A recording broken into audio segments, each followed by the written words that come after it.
Okay, thank you very much. This is big stuff. We appreciate you being here. Late last night and early today, at my direction, the United States Armed Forces conducted an extraordinary military operation in the capital of Venezuela. Overwhelming American military power, air, land, and sea, was used to launch a spectacular assault. And it was an assault like people have not seen since World War II. It was a force against a heavily fortified military fortress in the heart of Caracas to bring outlaw dictator Nicolas Maduro to justice.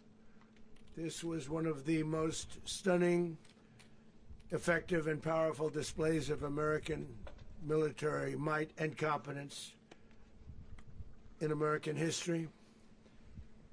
And if you think about it, we've done some other good ones, like the attack on Soleimani, the attack on al-Baghdadi, and the obliteration and decimation of the Iran nuclear sites just recently in an operation known as Midnight Hammer. All perfectly executed and done. No nation in the world could achieve what America achieved yesterday, or frankly in just a short period of time. All Venezuelan military capacities were rendered powerless as the men and women of our military, working with U.S. law enforcement, successfully captured Maduro in the dead of night. It was dark. The lights of Caracas were largely turned off due to a certain expertise that we have. It was dark and it was deadly. But captured along with his wife, Celia Flores, both of whom now face American justice.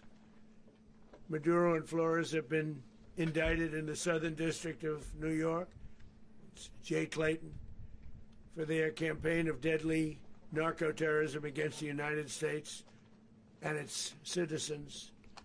I want to thank the men and women of our military who achieved such an extraordinary success overnight with breathtaking speed, power, precision, and competence. You rarely see anything like it. You've seen some raids in this country that didn't go so well. They were an embarrassment. If you look back to Afghanistan, or if you look back to the Jimmy Carter days, they were different days. We're a respected country again, maybe like never before. These highly trained warriors, operating in collaboration with U.S. law enforcement, caught them in a very ready position. They were waiting for us. They knew we had many ships out in the sea, just sort of waiting. They knew we were coming. So they were in what's called a ready position. But they were completely overwhelmed and very quickly incapacitated. If you would have seen what I saw last night, you would have been very impressed. I'm not sure that you'll ever get to see it, but it was an incredible thing to see. Not a single American service member was killed, and not a single piece of American equipment was lost. We had many helicopters, many planes, many people involved in that fight. But think of that, not one piece of military equipment was lost, not one service member was, more importantly, killed. The United States military is the strongest and most fearsome military on the planet by far, with capabilities and skills our enemies can scarcely begin to imagine. We have the best equipment anywhere in the world. There's no equipment like what we have, and you see that even if you just look at the boats. You know, we've knocked out 97% of the drugs coming in by sea. 90%. Each boat kills on average 25,000 people. We knocked out 97%. And those drugs mostly come from a place called Venezuela. We're going to run the country until such time as we can do a safe, proper, and judicious transition. So we don't want to be involved with having somebody else get in and we have the same situation that we had for the last long period of years. So we are going to run the country until such time as we can do a safe, proper, and judicious transition. And it has to be judicious because that's what we're all about. We want peace, liberty, and justice for the great people of Venezuela, and that includes many from Venezuela that are now living in the United States and want to go back to their country. It's their homeland. We can't take a chance that somebody else takes over Venezuela that doesn't have the good of the Venezuelan people in mind. We've had decades of that. We're not going to let that happen. We're there now, and what people don't understand, but they understand as I say this, we're there now, but we're going to stay until such time as the proper transition can take place. So we're going to stay until such time as we're going to run it, essentially, until such time as a proper transition can take place. As everyone knows, the oil business in Venezuela has been a bust, a total bust, for a long period of time. They were pumping almost nothing by comparison to what they could have been pumping and what could have taken place.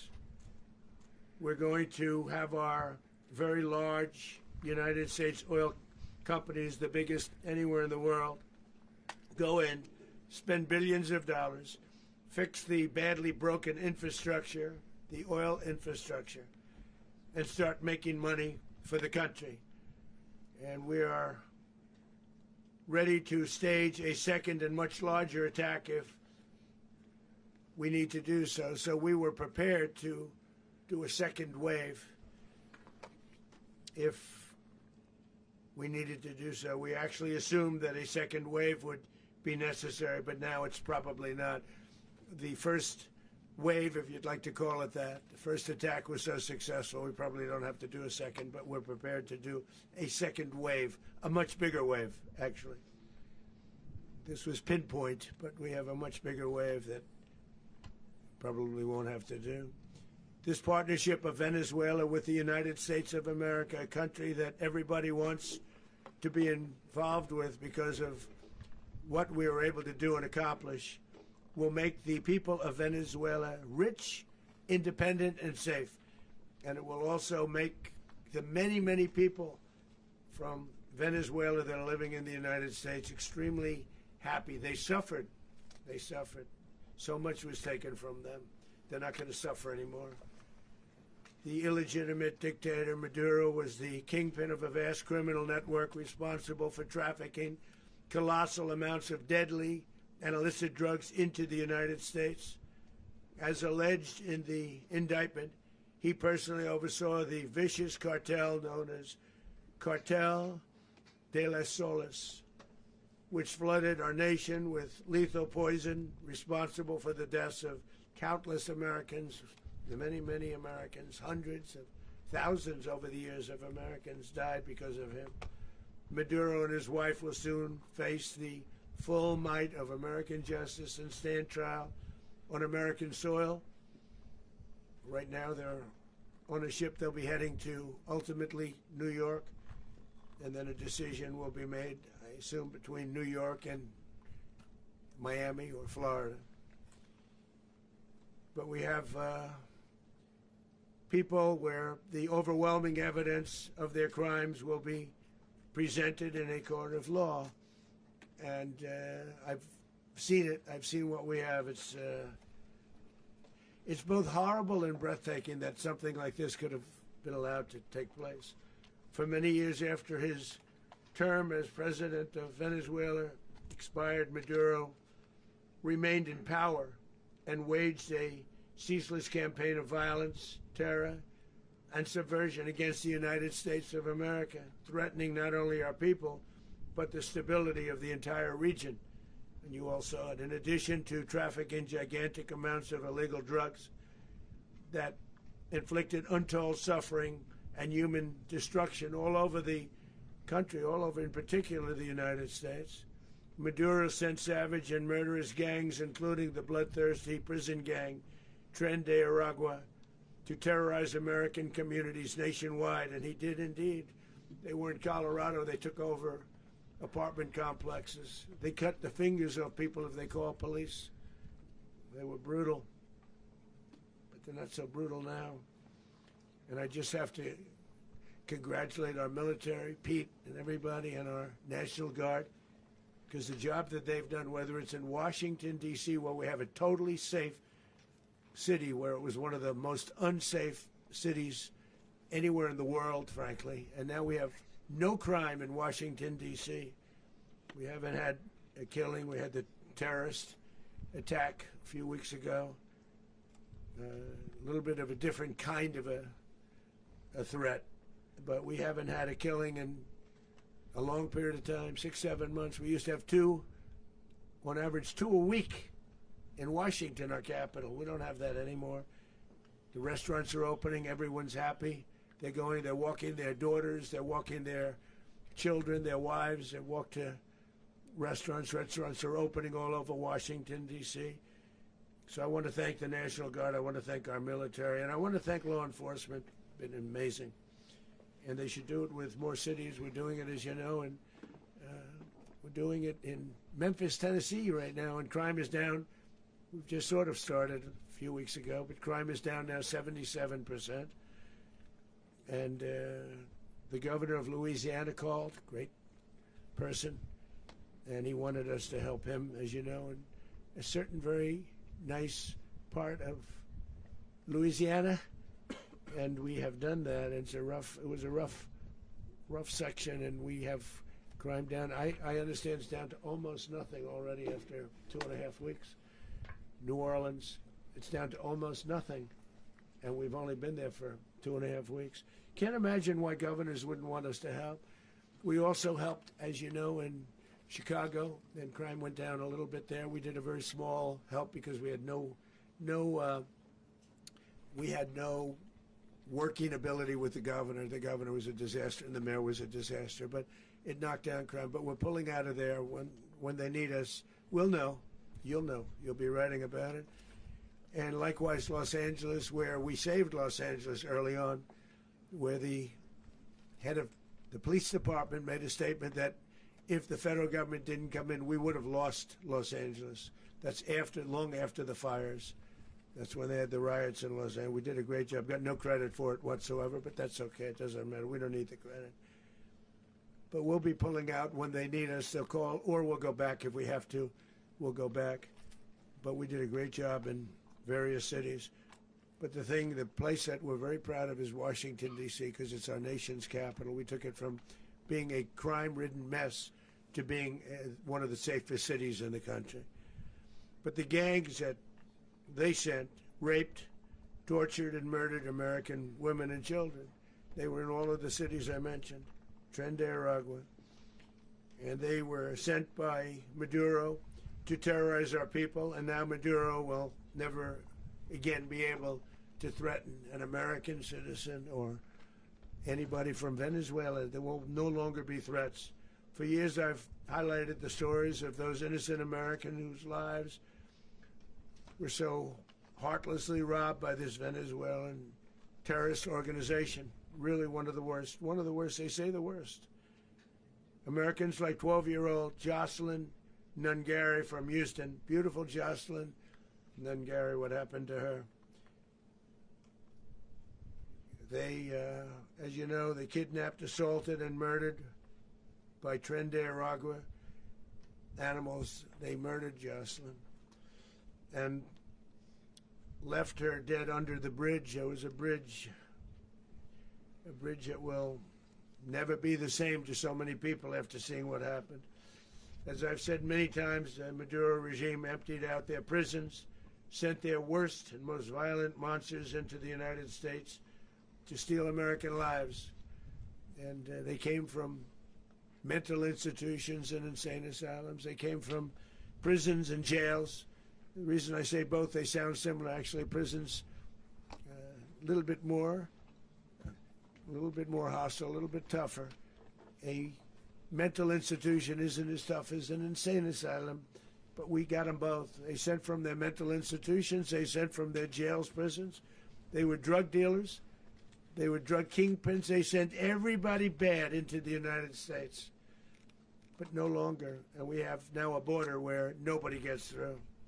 In addition, Venezuela unilaterally seized and stole American oil, American assets, and American platforms, costing us billions and billions of dollars. They did this a while ago, but we never had a president that did anything about it. They took all of our property. It was our property. We built it. And we never had a president that decided to do anything about it. Instead, they fought wars that were 10,000 miles away. We built Venezuela oil industry with American talent, drive, and skill, and the socialist regime stole it from us during those previous administrations, and they stole it through force. This constituted one of the largest thefts of American property in the history of our country. Considered the largest theft of property in the history of our country. Massive oil infrastructure was taken like we were babies, and we didn't do anything about it. I would have done something about it. America will never allow foreign powers to rob our people or drive us back into and out of our own hemisphere. That's what they did. Furthermore, under the now deposed dictator Maduro, Venezuela was increasingly hosting foreign adversaries in our region and acquiring menacing offensive weapons that could threaten U.S. interests and lives. And they used those weapons last night. Potentially in league with the cartels operating along our border. All of these actions were in gross violation of the core principles of American foreign policy, dating back more than 2 centuries. And not anymore. All the way back, it dated to the Monroe Doctrines. And the Monroe Doctrine is a big deal. But we've superseded it by a lot. By a real lot. They now call it the Monroe Document. I don't know. It's Monroe Doctrine. We sort of forgot about it. It was very important, but we forgot about it. We don't forget about it anymore. Under our new national security strategy, American dominance in the Western Hemisphere will never be questioned again. Won't happen. So just in concluding, for decades, other administrations have neglected or even contributed to these growing security threats in the Western Hemisphere.